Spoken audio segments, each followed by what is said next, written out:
Fáilte, welcome to this episode of The Language Question, Ceis na Tongan, a conversation about the Irish language and its history for anyone curious about their relationship with it and its role in our identity. Our guest in this episode is Muireann Nic Amhlaoibh. Muireann is a native of Dún Chaoin in the West Kerry Gaeltacht and is a renowned musician and broadcaster. I really enjoyed this conversation with Muireann and was inspired by her vision for the language and her message for learners.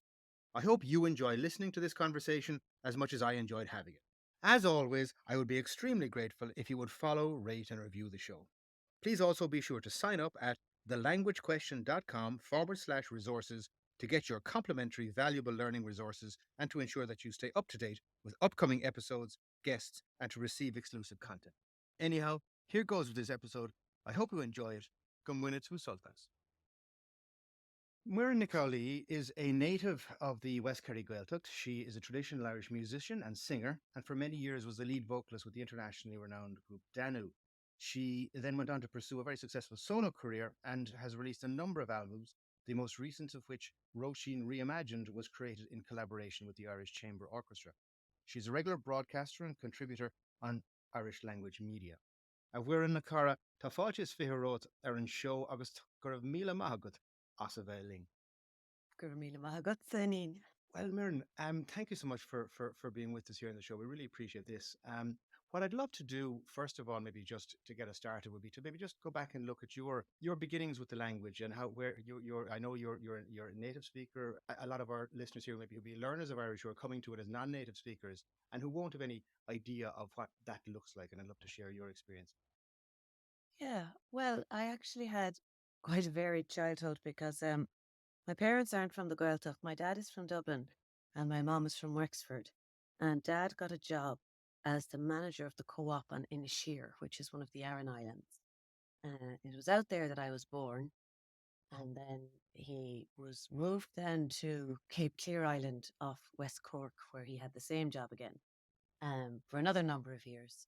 And then finally, yeah, he injured his back. He wasn't able to do that job anymore. And we settled on the mainland in Dún Chaoin in West Kerry, uh, mainly because how, I suppose, important the Irish language and Gaeltacht life was to my parents, and that they wanted my brother and I to remain immersed in that type of culture, I suppose. It was an idyllic childhood in many, many ways.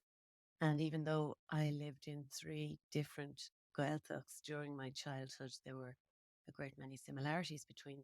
What's interesting, I suppose, is that I would have been immersed, first of all, in the Irish of Inisheer, and then the Irish of Cape Clear, and then the Irish of here, of Dún Chaoin, which is where I've spent the majority of my life. It's all quite different. So that's funny. I still hear every now and then little words I'll use, and I'll be like, oh God, that's from, that's from Inisheer, that's not from here. And that's Mm-hmm. like, it's quite obvious when you come out with something that people don't say around here. But it just left its mark on me, dog Rianarum. But the thing about growing up immersed in the language for me was just that along with that comes an awful lot more. There was the music and the community and the history and even the place names, and it's all connected for me. And it's just you just feel very grounded. You feel very connected to where you come from. And my children now, we live here in West Kerry, and they're going to the same school that I went to. And my brother is actually their teacher, their principal. Uh, so it's like the circle, the cycle continues. I suppose the difference being that my parents would have made that conscious decision to become Irish speakers, to make it the language of the home. And in a way, they would have been language activists and learners. And now my brother and I are native speakers. And Mm-hmm. so for us, we haven't had to make that conscious decision. So they created new native speakers, which a lot of people are doing now. And it's fantastic because there's not going to be native an unbroken line of native speakers forever. But you know that those numbers are diminishing. So learners and people who make that conscious decision to live through Irish, be it a small amount or to a greater extent, those people are so, so important for the survival of the language. That is so wonderful to hear, more and inspirational, I think, for somebody like me who's coming back to the language as a learner. Because one of the challenges I've often felt, if you like, apart from just the basic challenge of trying to achieve some proficiency, is the fact that it's almost like that you're outside the language as a non-native speaker. But I mean, your family are an extraordinary example, I think, of coming in from coming in the other direction, if you like, in terms of the evolution of language. When can you recall? I mean, do you have memories of Inishir and Cape Clear? Oh, I do. Yeah. Absolutely. Yeah. I was a very small girl in Sheer, but I do remember the house we lived in. There was a thatched cottage. And I remember my parents being asleep in the morning and running down the stairs and opening the front door and heading off to the beach with the dog on my own. I probably was only 3 or 4. But that's the thing about growing up on islands. There's an unbelievable freedom. Yeah. And, ultimately, you really are very safe. And everyone looks after everyone else. And in so many ways, it's like an extended family, for better or for worse. But when things go wrong, everyone is there for you. And when you lose one person through whatever, through death or immigration or whatever it is, when one person is lost from the community, everyone feels that loss very deeply because they do rely so hugely on each other. And I Hmm. think that's something that's formed my outlook on community and how important community is for me. And even as an Irish musician, I think very much in terms of the music community and being a part of that, and Hmm. all the different ways we have now of connecting with each other and the Irish language community, which even exists on Twitter. Hmm. Um, as a little community, just in a different way. So these are things that really interest me and that I kind of immerse myself in.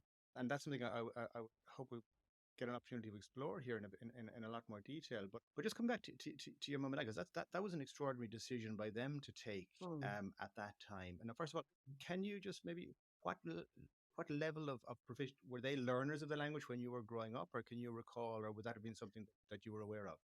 No, well, mom studied it in college, Okay. and she trained then with the Abbey Theatre, and she was an actress in the Abbey and with RTE, and did a lot of work through Irish. So she was quite fluent. And then dad, actually, before he met my mom or before he married my mom, he was a priest. And he used to come down here to West Kerry from when he was a child. And he got very friendly with the Blasket Islanders, uh, mostly through music, I think, because dad plays the fiddle. And so he had an awful lot of friends here and connections with this place.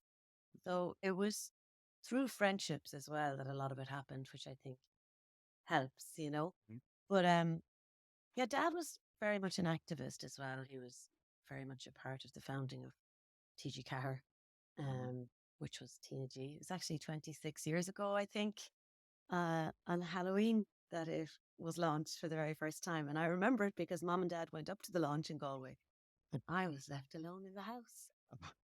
16. Freedom. You can imagine what happened. Yeah. We had a few people over. Inevitably, I got in trouble. yeah, yeah, for sure, for sure. Yeah. Um, and these are the things we have to do. And Irish was a language of the household always growing up, was it?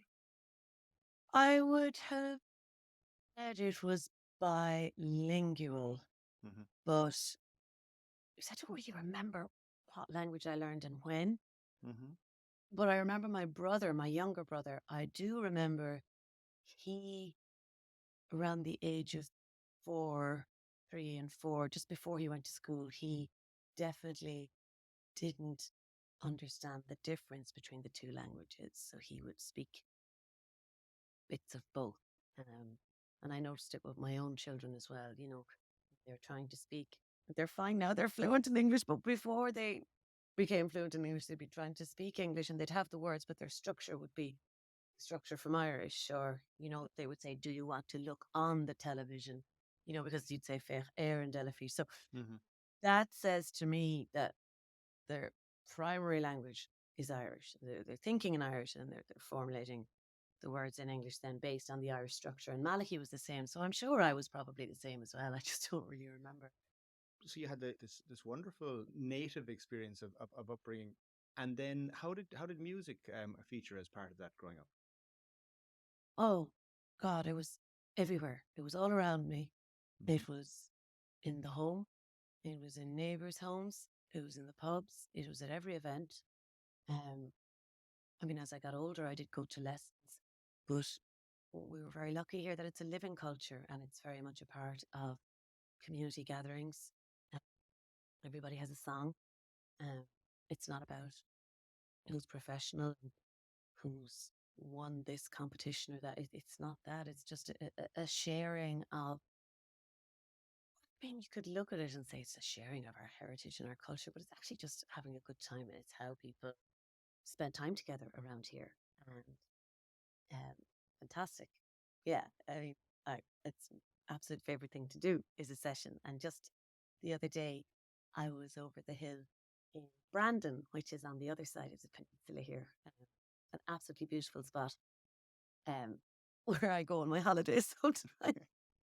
And it was very much like that again, the night in the local pub there in Murphy's, and all the locals came out, and a few of us had started playing tunes. But by the end of the night, the locals had taken over with all their songs, and that's just gorgeous, and everyone joining in. There's nothing better. Absolutely, Mm. absolutely. And so then, Warren, how did that kind of evolve for you as a? I mean, you obviously went into music in a professional way. Still, it's a huge part of your who you are, I suppose, to the Yeah, outside world. How did that progression from being in it just being part of the local community and local life into something that you yeah. chose to make part of your professional life? Well, actually, it all kind of happened by accident because I never fully understood or considered that I could do it for a living. Um, I think because so many people do it around here that it doesn't seem like, I don't know, it didn't seem exceptional or different or something. There were a few people I was aware of, like Muireann Nic from Alton, who I still look up to hugely. She's been a great sort of mentor for me over the years and an inspiration. But when I moved to Dublin to go to college, that was when I started to get to know the other parts of the Irish music community and kind of understand the scope of it and how large of a community it was. And then I was, supposed to be going to college, but I was spending a lot of time playing sessions with all these amazing musicians. And I got through college okay, and then found out about a master's in traditional music performance in UL in Limerick. And I said, sure, maybe I'll take this a little bit seriously for once and kind of knuckle down. So I spent a year there in Limerick, really focusing on the music and I suppose gaining an understanding where I might like to go with it and what it meant to me. And through that course, I had to make a CD. And that CD made its way somehow to the group Danu, who heard it, and their singer Ciarán O'Gallivoyne, who's now a dear friend, was leaving and was actually going back to college. And so they asked me to join the band. And that was kind of how that happened. And I spent 13 years with them. We toured the world. And, oh, God, I mean, there were times we were doing 200 shows a year. It was very intense. Hmm. And it was fantastic. It's not really conducive to, having a family life. So there did come a point where it was just not the right job for me anymore, just that intensive touring. But my God, it was a fantastic education. And but for those years, I wouldn't be doing what I do now, So it's fantastic, and it's so fun. I mean, the festivals you play and you meet people from all over the world, bluegrass musicians or gypsy bands, or it could, and invariably you end up in a session Hmm. playing music with just the language of music. It just crosses all boundaries. You don't even need to be able to speak to people. You don't need to understand each other, and that's what it was always like here as well. I love the cross-generational element of it as well, where you have young people, children playing with older musicians. I think that's hugely beneficial for everyone. And it's something that of late I don't see as much of. I'm aware that children these days, they have fantastic opportunities and we're all driving them to a million different classes and events, but very often they're in classes with children of their own age, or they're on a Mhm. football team with children of their own age. There isn't that same intergenerational uh, communication that was there when I was younger. I just think it's a really healthy thing to have. It's extraordinarily healthy. I think, in fact, I've been Mm. reading something recently about how your longevity, I think, is actually, is massively increased by the extent to which you have Mm. intergenerational relationships and quality of Mm. relationships across Mm. those generations. Abs- Um, so you had this very very successful international kind of, but it was a live performance based Yeah. kind of thing, and as you say, that wasn't kind of conducive or sustainable from the point of view Mm. of a family life. And so then Mm. you decided to choose to settle down back in West Kerry. Hmm. And how did you see your ability then to, let's say, advance or continue your music career, and doing that where you wanted to live? I actually didn't see a way to advance it, continue with this career. I thought once I stopped touring that that was probably it. Mhm. um, for me as a professional musician. And I was kind of thinking, well, maybe I'll have to teach, or maybe I don't know.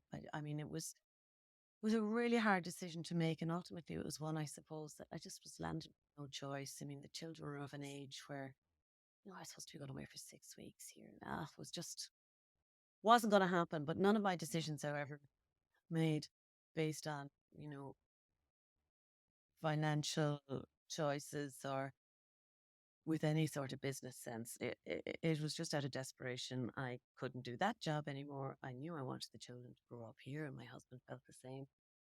And there were a couple of friends of mine in the music business as well, in the same game as myself, who just really encouraged me to uh, make a solo album, my first kind of proper solo album, and just get out there. And I was terrified. I just didn't think I could be a musician without the band. Hmm. But in and around the same time, then TG Carr started to uh, have me present for various music shows, and then Radio Na Gaeltacht, they offered me a program, and now I have the Folk on One show on Radio One, and just like it's just been little steps the whole time. But I Hmm. think it's because I graft away at it because I love it, but there's Hmm. never necessarily a direction or an end game at Hmm. all. It's tough. It's a tough gig being a musician, and even more niche when you're an Irish language musician. So you do what comes along, and you just kind of make it work, and you become flexible. And I'm particularly fascinated by that, and I wanted to just explore the musical side to it first, or like together, because I mean, it seems to me, or I'm making an assumption here, I'm not sure if I'm correct, but it seems to me that they're inextricably linked, the language and the music. And that your decision to base yourself where you are to live is where you wanted to grow up in the native community, native language community that you had been raised in. So that was a kind of, if you like, it seems to me, the first decision, or that was a decision taken for you, and then it was a question of how are you going to fit the music, um, or a musical career, let's say, around that. And could you talk to me just about that whole sense of the identity and language and music, and how those all fitted together in the context of the path that you've taken? Mm. Well, when my first child was born, we lived in Limerick. Uh, we were both, my husband and I were both teaching or tutoring in the university. I was back tutoring on that course that I had done myself years ago, and also on the road. And actually, initially, I didn't want to bring the kids up here because I was very disheartened by what happened around here and in other parts of Ireland during the Celtic Tiger. Very bad, development of just a rash of summer houses, nobody living in them, contributing nothing to the community, raising the prices of houses for locals. It just felt like the whole thing was under threat. The language, the culture, the environment, and it was depressing. I, I was kind of like, I don't want to come home and be looking at that, fighting for something that I think hasn't got a chance. And then when Sai, my eldest, was about one, and words started coming to her, um, I was like, the pull was too strong. I just realized I have to do this. And around the same time, an awful lot of people of my generation returned home. And so there is quite a large community of us who are raising our children through Irish. And it's fantastic. It's not without its challenges because there's no such thing now as just naturally raising your family through Irish without all the time swimming against the tide. And there are plenty of people who live here who don't speak Irish or choose not to. And so there is that, sort of element of you're trying to seek out places where, events that you can bring your kids to that will keep them immersed in the language. So equally for people who are Dublin based or whatever, you find each other, you find like-minded individuals. But it's very important to me as well that we don't raise the children in an Irish speaking home of struggle and conflict, and that, there was this responsibility placed upon my generation that we were told we were the last ones and it was up to us to save the language. That's a hard burden for a child to carry. And I think it has negative connotations for it then. And I think a lot of people turn away from it then. So we try and associate it with joy, with celebration, and with happy occasions. And hopefully that will be enough to keep it going. But I don't want it to be about a battle. I'm really, I'm really enjoying the way I can bring language to people through music or on my radio show. I'm really grateful that Radio 1 were amenable to the idea of me making my show bilingually. Um, and so I weave in and out of English and Irish. And it's just a kind of a relaxed way of people being able to tune into it a little bit again and hear it, but without having to, feel like it's beyond them or not for them. So definitely music is a way of opening up people's ears to the language. Sometimes they don't even hear that they're learning it. Despite themselves. Um, Yeah. but that's it. Just listen to you there. You mentioned this being told that you were the last generation and that you had the responsibility now of either use it or lose it. That's an extraordinary burden to have placed upon you, an extraordinary challenge to be faced with. Was It that is, particularly when you consider that it was the generations before us who had done more damage to mm, the language than just, little kids who didn't know what was going on, mm, with plenty of Gaeltacht parents who had decided not to raise their children Irish for a myriad of reasons. Many of them I understand. Uh, of course, my background was different, so I didn't have that experience. But you know, yeah, it was it was unhealthy. It was an unhealthy relationship to have with the language. I think to feel that sense of guilt all the time. mhm, That you weren't doing enough, it wasn't enough, and that it's just too much responsibility.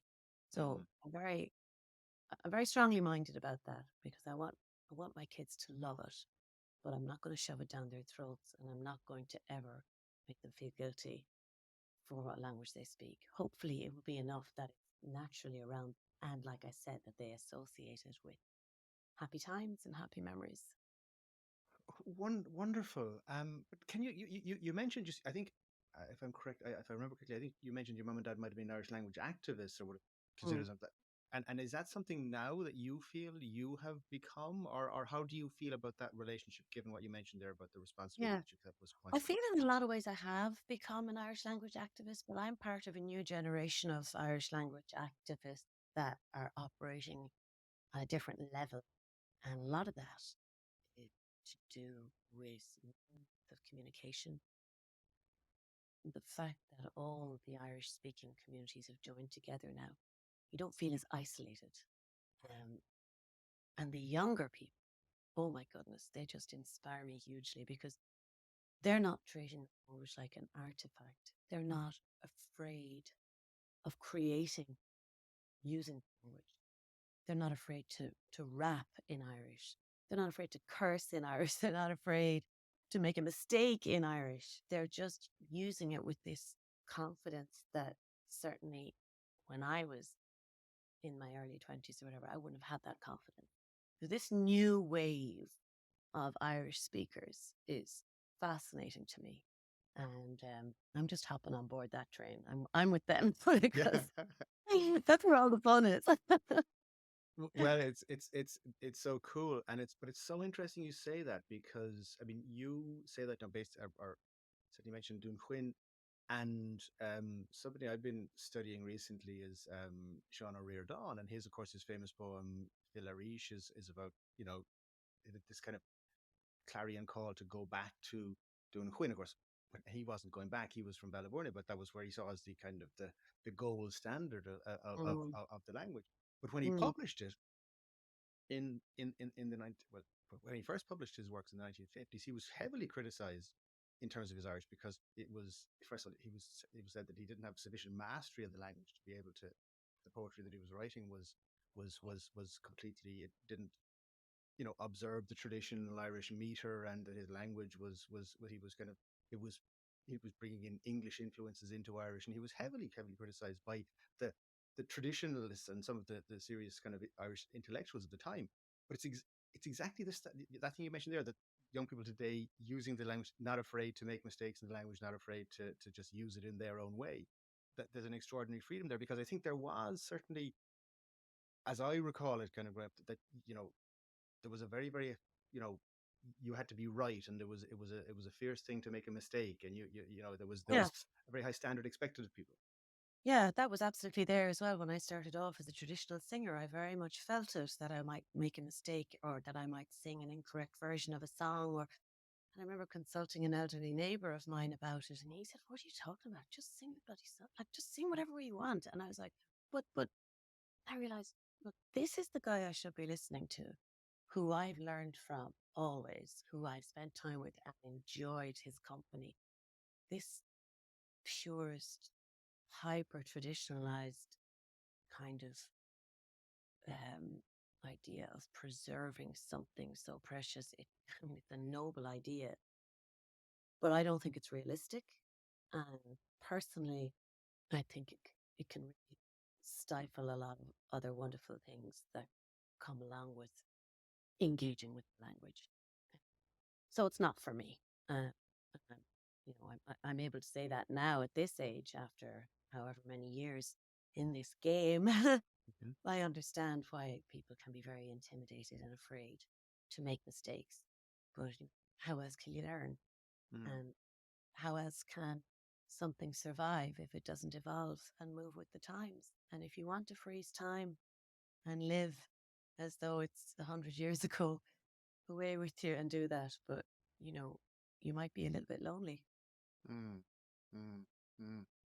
And yeah, I think that's a perfect sort of turning point, I think, there in terms of you describe, I mean, because there is this evolution that has to happen, right?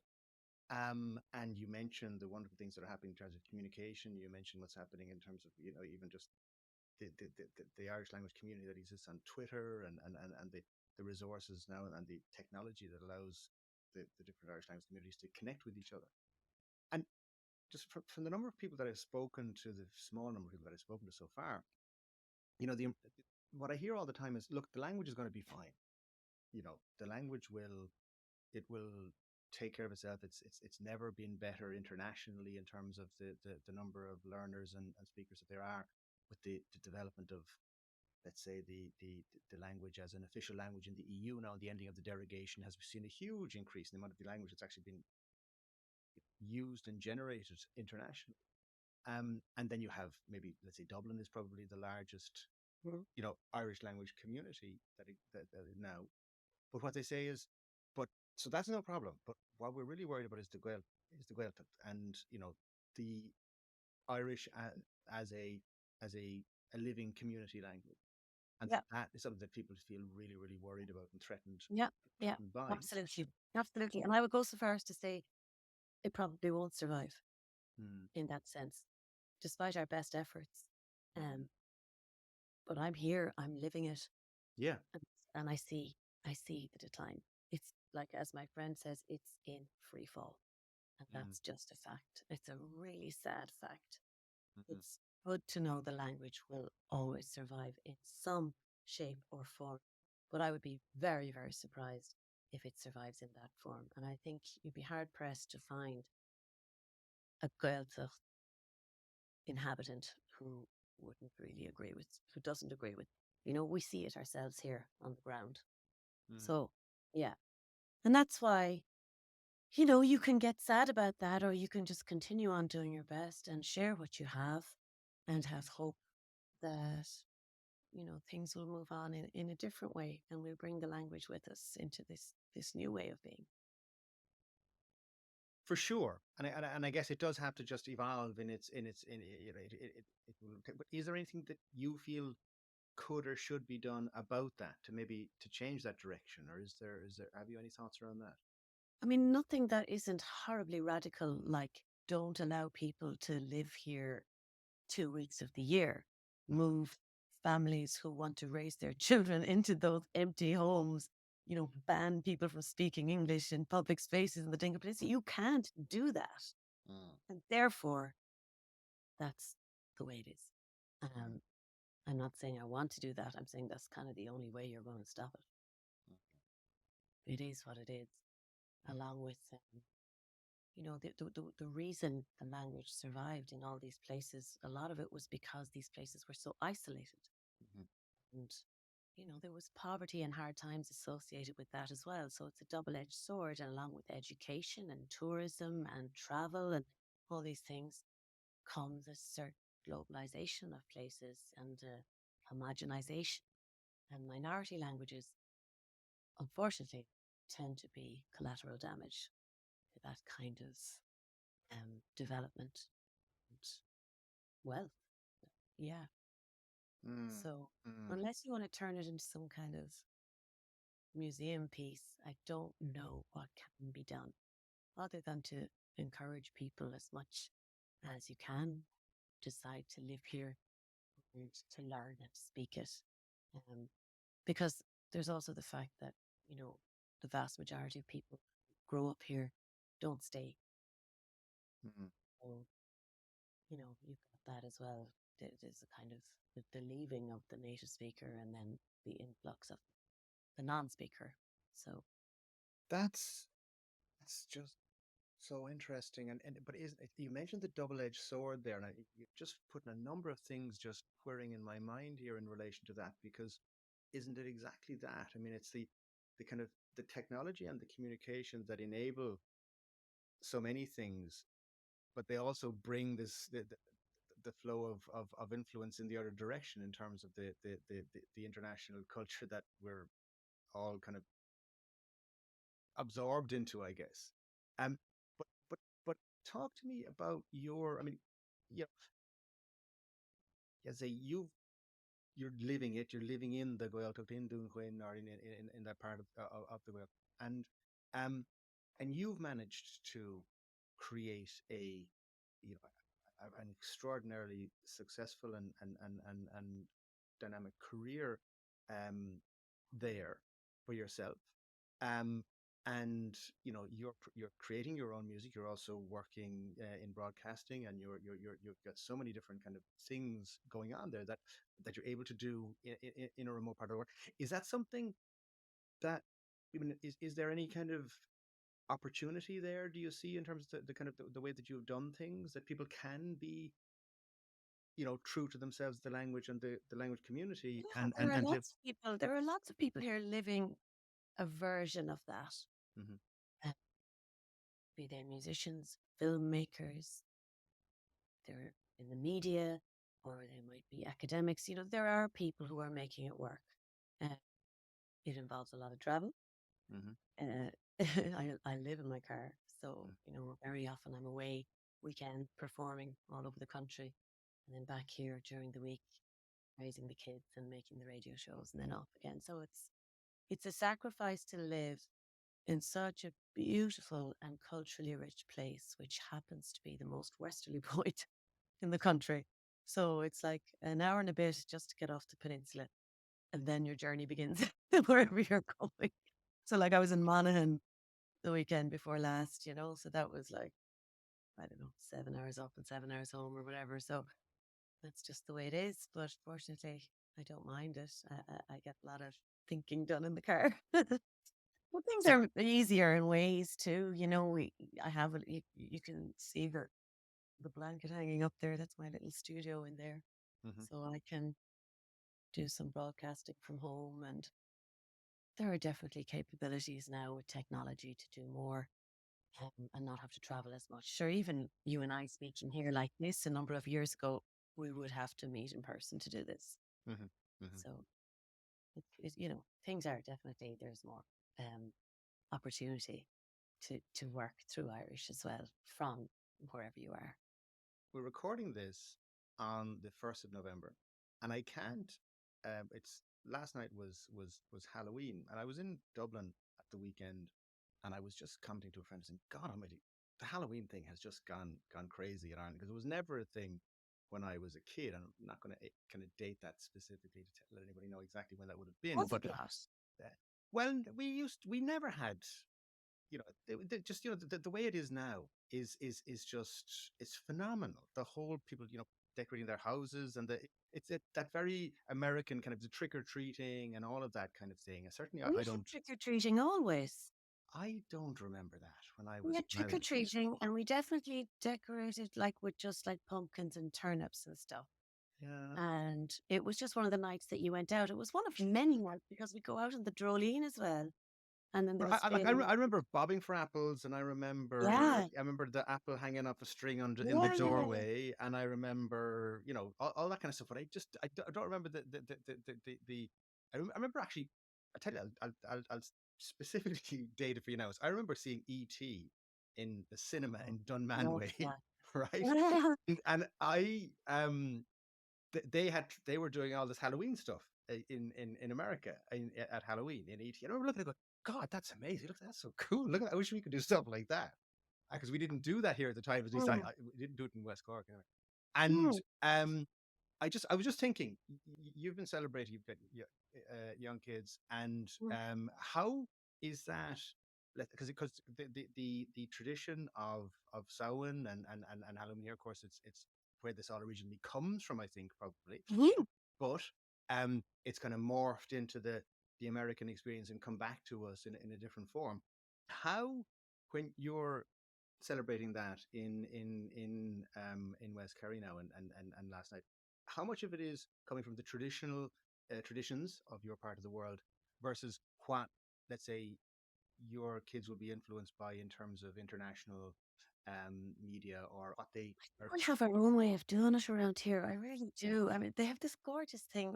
My husband Billy lends the costumes, and local people um, dress up as various different characters at the side of the road and outside their homes. And then we have this special car tour where parents bring their kids, and we drive around the peninsula, and you stop at various points and people come out and scare them. It's like so fun. The kids love it. It's a real community thing. People really get involved in it and commit to it. But where I come from is kind of the festival epicenter of Ireland. Like, we are always having a festival about something. And there's always, whether it's Failing of Bealta now, we've got the Pagan Rave, we've got the Food and Wine Fest, we've got a film fest, we've got a poetry festival. But there's the Rans Day, of course. There's always something going on, and people we just don't need too much of an excuse to gather and create a bit of mayhem. So, yeah, we always had Halloween. Maybe it's just, I don't see the Americanization of it here where I am. In that sense. Christmas, I think, has gotten more Americanized, all right, than what I remember. That used to be a simpler affair. But I mean, these are the things that happen. That bloody elf on the shelf fella. I'm trying to Mm. keep him out of my house. Yeah, and He's not welcome in my house. well, and now that Halloween is done, he's going to be all over the place. So, but no, that's fascinating. But those traditional festivals, and Mm, he's a Samhain and Bealtaine mm, and of course the Ran. mm. I mean, but are you seeing those continuing as strong as ever? I am. I am. Yeah. Yeah. Um, I think they've been revived, but they never fully died out either. And there are elements to it that are particularly local to here. There are other parts of the country where I see great work being done to bring them back. People like the fantastic Edwina Guckian up in Leitrim, who is kind of, just a force of nature. Each community just needs one or two people like that. Mm-mm. Bring people along with them, and these things can be kept going and can be brought back. It can even be, you know, um, developed even further. And, involve more artistry or community engagement or whatever. These are the things that sustain us around here. The winters are very long and hard. And Muireann, would you mind me the reason we're having the conversation in English is because first of all, I'm struggle to sustain it as Gaeilge, currently. Yet I keep on saying, but secondly, because I also want to try and reach people who as I would have thought of myself earlier on in my journey, where I wouldn't have yet have had sufficient proficiency to be able to participate in the conversation. I was really really interested in learning more about the language and where various speakers of it were coming from. And what I've noticed now learning it is listening to Radi na Gaelta, let's say, as part of the learning journey. I hear conversations in relation to the language crisis, the crisis in Gaeltacht, and so on, happening in the Irish language media that I don't hear being discussed at all in any kind of English language media or society. And so I just wondered, are there, what are the questions that you feel, the conversations that need, what are the questions that I should be asking, do you think, in terms of the language now from where you're coming from? Well, I think sometimes people forget that we exist Mm-hmm. and that we're just as much a part of modern day Ireland as other places and people. I think people forget that some people forget that we're just living our lives and we just happen to live it through Irish. Um, And that's all we want to be able to do. I got a letter of complaint the other day about my show on Radio 1 where I was accused of being elitist, superior, and racist because I was speaking in Irish and not translating everything I was saying. And I was told to get back on track. This is Radio 1, not Radio na Gaeltacht.